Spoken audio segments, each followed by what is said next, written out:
Je suis allée voir Carla pour un apaisement des émotions. En fait, j'avais un souci d'impatience qui cache vraisemblablement de la colère. La séance s'est déroulée en plusieurs parties. Il y a une partie, je dirais, de thérapie par la couleur. Il y a une partie de thérapie par le son et une autre thérapie ou relaxation, pardon, par le son et après par l'image, puisqu'il y a du dessin. Donc, commencer par choisir une couleur sur laquelle la séance va être dirigée. C'est un fil conducteur.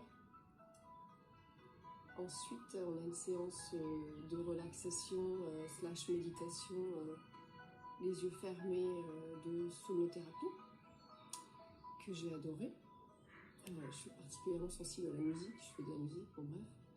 Et alors les images, moi j'ai vu beaucoup d'eau. Il y avait beaucoup de sons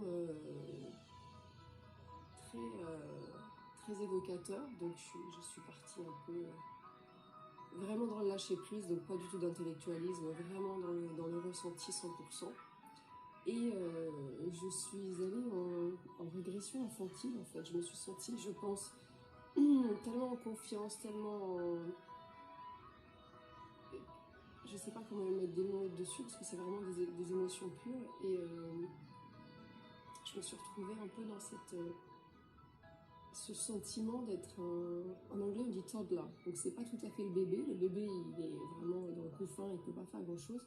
L'enfant après il est scolarisé, etc. Mais avant ce stade-là, donc quand on a la mobilité mais on n'a pas forcément acquis le langage. J'étais un peu dans ce stade-là et je recevais toute la douceur, toute la bienveillance de l'amour maternel.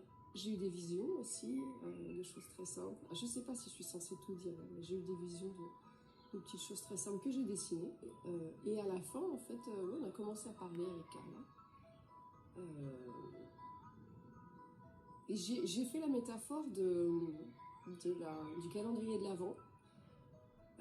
Pour autre chose, mais après quand j'y ai pensé c'était un peu ça, c'est-à-dire vous avez le calendrier de l'Avent, imaginez à la place des portes en carton, vous avez des portes en métal qui sont fermées et en fait votre âme, votre personnalité, votre parcours, tout ce que vous voulez, il y a beaucoup de choses qu'on archive en fait parce qu'on n'en a plus besoin, mais parfois, ça peut malgré tout jouer sur le présent. Le passé peut jouer sur le présent. Et le présent, je me suis sentie libérée, ce qui était d'ailleurs le thème de la séance aussi. Voilà. Donc voilà, j'espère que c'est utile. Et merci Carla, et gros bisous.